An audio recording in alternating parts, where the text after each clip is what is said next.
السلام علیکم دوستوں، آج ہمارے ساتھ ہیں علامہ بخش قادری صاحب۔ تو آج ان سے ہم بات کریں گے 15 شعبان کی فضیلت اور فوائد کے بارے میں کہ اس رات کی کیا فوائد ہیں اور کیا ہمیں اس رات کو کیا کرنا چاہیے۔ جی اپنا علامہ بخش قادری صاحب کیسے ہیں آپ؟ جی الحمدللہ ٹھیک ٹھاک خیریت سے ہیں الحمدللہ۔ جی آپ کی بڑی مہربانی، آپ نے آج اپنے خصوصی پروگرام میں مجھے دعوت دی ہے، میں خوشی بھی محسوس کر رہا ہوں۔ اور الحمدللہ جو آپ کے ساتھ جس ٹاپک کے متعلق بات ہونے جا رہی ہے وہ 15 شعبان کی بارے میں ظاہر ہے اچھی باتیں، اچھی رات ہے، برکتوں والی رات ہے، تو آپ کی بھی مہربانی، اللہ تعالیٰ آپ کو بھی اجر و ثواب عطا فرمائے۔ اس خالق کائنات نے جس طرح کے دن کو پیدا کیا ہے، رات کو پیدا کیا ہے، مہینوں کو، سالوں کو، تو پھر یہ سارے دن اور راتیں برابر نہیں رکھی، کس کی کیا فضیلت ہے، کس کی کیا، جس طرح کہ ہر مہینے کی فضیلت اپنی اپنی ہے۔ اور اللہ رب العالمین نے قرآن پاک میں فرمایا کہ میں نے 12 مہینے بنائے ہیں جن میں سے 4 مہینے حرمت والے، عزت والے ہیں۔ تو ظاہر ہے 4 مہینوں کو اللہ تعالیٰ نے خود فضیلت دی ہے۔ تو اسی طرح راتوں میں بھی کچھ راتیں جس کو اللہ رب العالمین نے بڑی فضیلت دی ہے، جیسے کہ حج کی رات ہوتی ہے اور عید کی رات ہوتی ہے، شب قدر کی رات ہوتی ہے اور معراج والی رات ہوتی ہے۔ اسی طرح یہ جو آج والی رات ہے شب برات، تو یہ بھی بڑی عظمت والی رات ہے، برکت والی رات ہے۔ اس رات میں اللہ رب العالمین نے قرآن پاک نازل فرمایا تھا، آپ علیہ الصلوٰۃ والسلام پر نہیں بلکہ بیت المعمور پر لوح محفوظ سے، وہ اللہ تعالیٰ نے فرماتا ہے کہ انا انزلناہ فی لیلۃ مبارکہ، کہ ہم نے قرآن پاک کو برکتوں والی رات میں نازل فرمایا تھا۔ تو برکتوں والی رات یہی ہے۔ اس بارے میں آپ ایسے بھی سمجھ سکتے ہیں کہ یہ اللہ رب العالمین کی طرف سے ایک خصوصی ایک پیکیج آتا ہے کہ بھائی اس رات میں آپ تھوڑا سا عمل کریں گے تو آپ کو اس کا فائدہ جو بہت زیادہ دیا جائے گا۔ اس میں آپ علیہ الصلوٰۃ والسلام کی بہت ساری حدیثیں ہیں کہ اس رات میں آپ یہ عمل بھی کر سکتے ہیں، یہ عمل بھی کر سکتے ہیں، یہ عمل بھی، نوافل پڑھیں، تہجد کی نماز پڑھیں، جس طرح قرآن پاک کی تلاوت ہے، آپ علیہ الصلوٰۃ والسلام پر درود و سلام کا نذرانہ پیش کرنا ہے۔ جتنا آپ زور لگاتے ہیں یا کہتے ہیں کہ ہم نوافل پڑھیں، اس سے بہتر یہ ہے کہ جو آپ کی نمازیں قضا ہو گئی ہیں نا وہ اس رات میں ادا کر دیں، کیونکہ وہ تو آپ پر قرض ہے، آپ نے وہ ادا کرنا ہے۔ نہیں کرو گے تو اس کے بارے میں آپ سے قیامت کے دن پوچھا جائے گا کہ آپ نے قرض دینا ہے یا آپ نے نمازیں نہیں پڑھی تھی۔ نفل آپ نہیں پڑھتے تو اس سے اللہ تعالیٰ نہیں پوچھے گا کیوں نہیں نفل پڑھے تھے، یہ نہیں پوچھے گا، لیکن یہ پوچھے گا جو میں نے تم پر نماز فرض کی تھی وہ کیوں نہیں ادا کی۔ تو اسی لیے اس رات جتنا ہو سکے آپ ایک دن کی 5 نمازیں وہ ادا کر دیں، قضا جو آپ نے کی، یا ایک ہفتے کی کر دیں، ساری رات پڑھتے رہے، مہینے کی کر دیں، جتنی آپ کی نمازیں قضا ہو گئی ہیں وہ آپ کریں۔ باقی نماز تسبیح بھی پڑھیں، اس میں کوئی حرج نہیں۔ اچھا قادری صاحب، دوسری چیز یہ ہے کہ اب سوشل میڈیا پہ کچھ ویڈیوز چل رہی ہیں کہ ہمیں اس رات میں قبرستان نہیں جانا چاہیے، حلوے نہیں بانٹنے چاہیے، تو اس بارے میں آپ کیا بولیں گے؟ دیکھیں کہ قبرستان نہیں جانا چاہیے اور حلوے بانٹنا نہیں چاہیے، یہ تو نہ قرآن میں ہے نہ حدیث میں ہے، بلکہ یہ تو ہے کہ حلوے بانٹنا چاہیے یعنی کسی کو کھانا کھلانا چاہیے جو حلال چیز۔ اسی طرح قبرستان جانے کے لیے بھی ہمیں منع نہیں ہے کہ بھئی قبرستان آپ نے دن کو جانا ہے، رات کو نہیں جانا، فلاں دن جانا ہے، فلاں دن، نہ قرآن میں نہ حدیث میں۔ جب ایک چیز نہ قرآن نے ہمیں منع کیا ہے، نہ حدیث میں اس کے لیے منع ہے، نہ کسی بزرگوں نے کیا ہے، تو جب قرآن و حدیث میں نہیں ہے تو پھر ہم عام لوگوں کے کہنے پہ کیوں جائیں یا مولویوں کے پیچھے کیوں جائیں؟ مقصد یہ ہے کہ بھئی قبرستان جانا جائز ہے، جائز ہے تو جائیں، حلوہ بانٹنا جائز ہے تو جائز ہے۔ بھئی حلوہ بانٹنا میٹھی چیز ہے، حلال چیز ہے، انسان کو کھلاؤ گے نا۔ ویسے تو اگر آپ کسی جانور کو کوئی چیز کھلاتے ہیں تو اس پہ بھی تمہیں ثواب ملتا ہے، اور بڑی رات ہے، یہ قسم کا صدقہ ہوتا ہے، اور صدقہ یہ بھی ہوتا ہے کہ کسی دوست کو آپ کوئی چیز کھلا رہے ہیں یہ بھی صدقہ ہے، اپنے ماں باپ کو کھلا رہے ہیں یہ بھی صدقہ ہے، اپنی اولاد کو کھلا رہے ہیں یہ بھی صدقہ ہے، اپنے بہن بھائیوں کو کھلا رہے ہیں یہ بھی صدقہ ہے، اپنے دشمن کو کھلا رہے ہیں یہ بھی صدقہ ہے، تو صدقے میں تو اچھی بات ہے۔ اچھا قاضی صاحب، میرا آپ سے ایک سوال یہ بھی ہے کہ جیسے کہ ہمیں کہا جاتا ہے کہ اس رات میں آپ اللہ پاک سے آپ معافی مانگیں، اور وہ اپنے گناہوں کی معافی مانگتا ہے اور پھر وہی گناہ وہ بار دوبارہ کرتا ہے، تو اس بارے میں آپ کیا کہیں گے آپ؟ جی شہزاد بھائی، یہ ہے کہ گناہ انسان ہی کرتا ہے اور معافی بھی اسی کو مانگنی چاہیے کیونکہ اس نے غلط کام کیا ہے، اور وہ اسی رات میں اپنے رب سے معافی مانگے تو بہت اچھی بات ہے۔ اور اس سے بہتر یہی ہے کہ اس سے پہلے جو وقت مل رہا ہے، شام مثلا 3 گھنٹے مل رہے ہیں، 5 گھنٹے مل رہے ہیں، پورا دن ہے، ایک پورا ہفتہ ہے، مہینہ ہے، مطلب کہ جب بھی بندہ کوئی گناہ کرتا ہے تو اپنے رب سے اس گناہ کی معافی مانگ لے، شرمندگی اس میں ہو، ندامت کا احساس ہو اس میں، تو یہ چیزیں جب اس میں ہوں گی تو اللہ تعالیٰ اس کا گناہ اس کو معاف فرما دے گا، اس کی توبہ کو قبول فرمائے گا۔ اب بات آتی ہے کہ اس بڑی رات میں وہ مانگے گا تو اللہ تعالیٰ پھر بھی اس کو معاف فرما دے گا۔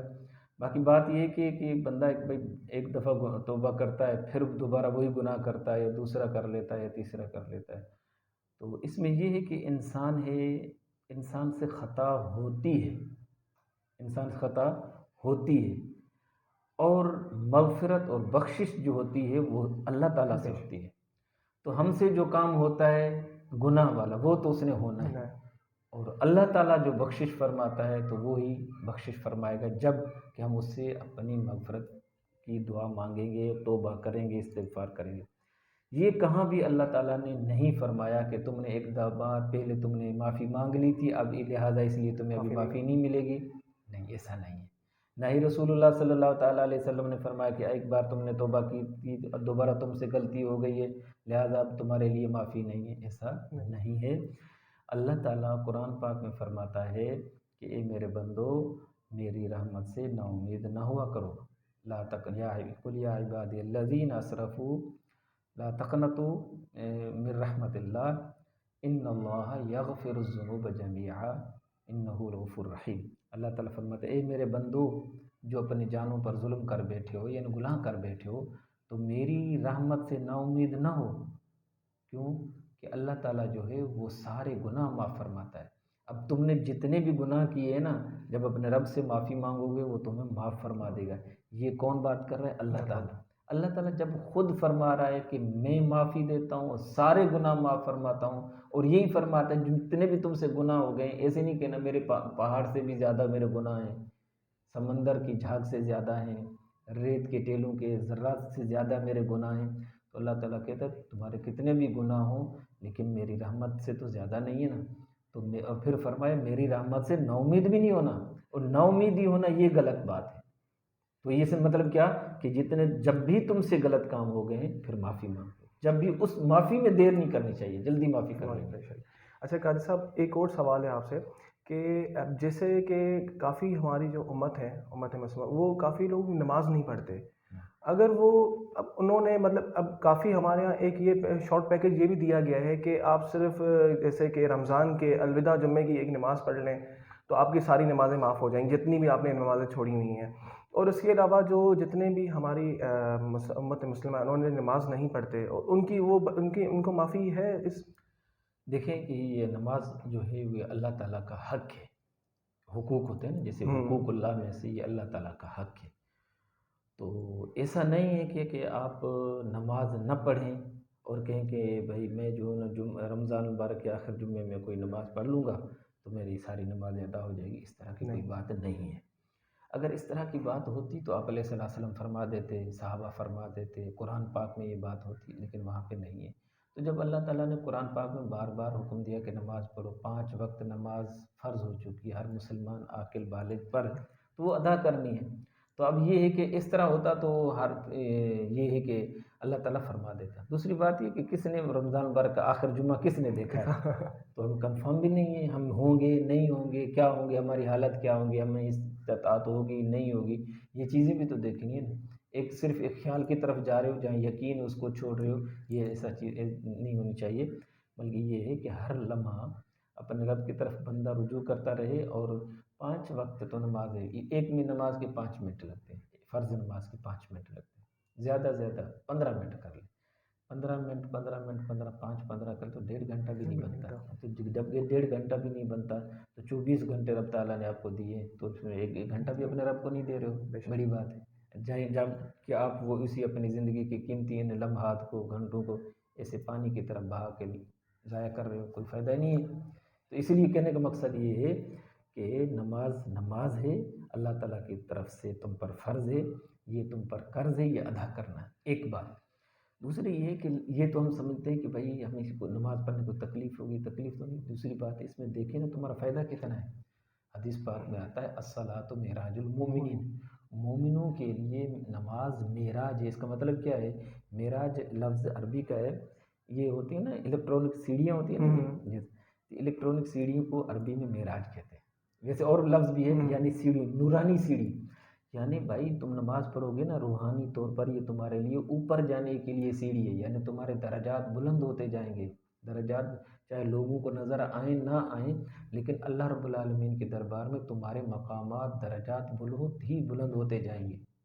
وہ اللہ تعالیٰ قرآن پاک میں فرماتا ہے نا، یا ایھا الناس انا خلقناکم من ذکر و انثی وجعلناکم شعوبا وقبائل لتعارفوا۔ اللہ تعالیٰ فرماتا ہے اے انسانوں، میں نے تمہیں یہ جو قبیلے اور قومیں، ذاتیں یہ پیدا کی ہیں نا، یہ تمہارے ایک دوسرے کو جاننے کے لیے، وہ کون ہے فلاں قوم کا، وہ کون ہے فلاں، یہ صرف تعارف کے لیے میں نے پیدا کی ہیں۔ باقی بات رہی کہ میرے نزدیک تم میں سے زیادہ عزت والا کون ہے؟ ان اکرمکم عند اللہ اتقاکم۔ اللہ تعالیٰ فرماتا تم میں سے میرے نزدیک عزت والا وہ ہے، یعنی میں اس کو عزت دوں گا، مقام دوں گا جو تم میں سے زیادہ پرہیزگار ہوگا، جو تقوی اختیار کرے گا۔ تقوی کیا ہوتی ہے؟ یہی کہ نماز نہیں پڑھو گے تو گناہ ہو جائے گا، نماز پڑھنی چاہیے۔ تو جب آپ نماز پڑھیں گے تو اللہ تعالیٰ کے ہاں تمہارے درجات بلند ہو گئے، اللہ تعالیٰ تمہیں عزت سے نوازے گا۔ جب اللہ تعالیٰ جس کو عزت سے نوازے، کوئی اس کو ذلیل نہیں کر سکتا، کوئی بھی نہیں، کوئی چیز بھی نہیں، کسی وقت بھی نہیں۔ ہاں جو لوگ اس مقام سے دور ہوتے ہیں، یعنی تقوی نہیں کرتے، ظاہری طور پر اپنے آپ کو بھلے کیا بھی سمجھتے رہیں، اصل سمجھتے رہیں کہ میری عزت ہے، میری شان ہے، شوکت ہے، یہ ہے لوگوں کی ہے، لیکن اللہ تعالیٰ کے ہاں اس کی نہیں ہے۔ اس کے ہاں اللہ تعالیٰ تو اس کے سارے کرتوت کو جانتا ہے کہ تو کیا کر رہا ہے، تو غلط کام کتنے کیے ہیں۔ تو پھر یہ کیا ہے، وہ ذلیل ہوتا جا رہا ہوتا ہے۔ پھر جس کو اللہ تعالیٰ ذلیل کرتا ہے پھر اس کو کوئی عزت نہیں دیتا۔ اچھا قاضی صاحب، ایک اور سوال ہے آپ سے کہ اس رات میں آپ مجھے تسبیح نماز کے فرائض اور فوائد بتا دیں مجھے کہ تسبیح نماز کے کیا فائدے ہیں اور کیا فوائد ہیں۔ دیکھیں بھائی، تسبیح نماز جو ہے ہمارے یہاں مسلمانوں میں اس رات میں عام طور پر پڑھی جاتی ہے۔ میں آپ کے پچھلے پروگرام میں، پچھلے کوسچن میں بھی میں نے یہ بتا دیا تھا کہ یہ نوافل اور چیز ہوتی ہے، فرض اور چیز ہوتے ہیں۔ تسبیح نماز ان لوگوں کو پڑھنی چاہیے جس کی نمازیں قضا نہیں ہوئی، جس پر اور جس کے اوپر جس کی نمازیں قضا ہوئی ہیں اور وہ نماز قضا ادا نہیں کرتے، یہ نوافل پڑھ رہے ہیں تو اس کو فائدہ نہیں ہے۔ جو اللہ تعالیٰ جو چیز کہہ رہا ہے مجھے یہ دو، تو وہ تو آپ کر نہیں رہے، تو آپ اس نماز کے پیچھے آ رہے ہیں۔ تو اس طرح یہ ہے کہ علماء کرام نے اس کی فضیلت بھی بیان کرتے ہیں، پھر یہ عجیب قسم کی ایک منفرد طریقے سے اس نماز کو پڑھا جاتا ہے۔ تو اس لیے پھر لوگ کہتے ہیں تسبیح نماز ہم نے پڑھ لی، تو اس سے کیا لوگوں کے ذہن میں جاتا ہے کہ سمجھتے ہیں کہ بھائی تسبیح نماز کی جو فضیلت ہے یا اس کا ثواب ہے، جو درجہ ہے، یہ 5 وقت نمازوں سے زیادہ ہے، تو اس کی اہمیت نہیں ملتی۔ اللہ تعالیٰ فرماتا ہے ہر چیز کی ایک اہمیت ہے نا، فرض نماز کی بڑی اہمیت ہے، ان نوافل کی اتنی اہمیت نہیں ہے ان کے مقابلے میں، اور تم اعلیٰ چیز کو، بہت اہمیت افضل چیز کو چھوڑ کر اس سے کم درجے والی اگر چیز اختیار کر رہے ہو تو لوگ اکثر بول رہے ہوتے ہیں کہ تسبیح نماز اجتماع کے طور پہ نہیں پڑھنی چاہیے، آپ ایک بند کمرے میں اکیلے ادا کریں تو وہ کافی بہتر ہوتا ہے، اجتماع سے بہتر ہوتا ہے۔ جی دیکھیں، یہ ہے تو نفل نماز ہے، تو اس نفل نماز جماعت کر لے تو کوئی بات نہیں ہے۔ بعض علماء فرماتے ہیں نہیں بھائی نماز یہ مکروہ ہوتی ہے، اس طرح جماعت کے ساتھ نہیں پڑھنی چاہیے۔ پھر جو لوگ، جو علماء کرام، جو بزرگ پھر اس نماز کی جماعت کے ساتھ ادا کرواتے ہیں تو ان کا ایک مقصد ہوتا ہے کہ یار لوگ یہ نماز پڑھتے نہیں ہیں، تو اس تسبیح کی نماز میں بہانے آ جائیں گے، پھر اس طرح کی نماز پڑھ لیں گے، ان کا دل ٹھنڈا ہو جائے گا، پھر نماز کی طرف مائل ہوں گے، تو اچھا کام ہے۔ تو جماعت کے ساتھ، چونکہ جماعت سے پڑھنا منع بھی نہیں ہے اور جماعت سے پڑھنے کا حکم بھی نہیں ہے، دونوں چیزیں جائز ہیں، جو آپ کو ایزیلی لگے وہ آپ کر لیں۔ باقی بعد میں اب میں اپنے طور پہ بات کروں گا، اپنے طور پہ یہی کہوں گا بھائی اللہ تعالیٰ جو ہے نا تمہارے عملوں کو نہیں دیکھتا، تمہارے کردار کو نہیں دیکھتا، اللہ تعالیٰ تمہارے لباس کو نہیں دیکھتا، بلکہ اللہ تعالیٰ تمہارے چہروں کو بھی نہیں دیکھتا، اللہ تعالیٰ تمہاری نیت کو دیکھتا ہے۔ تو تم نے تمہارے دل کی طرف دیکھتا ہے، تو تمہارے دل کس طرح تھے، تم نے یہ جو کام کیا وہ کس طرح۔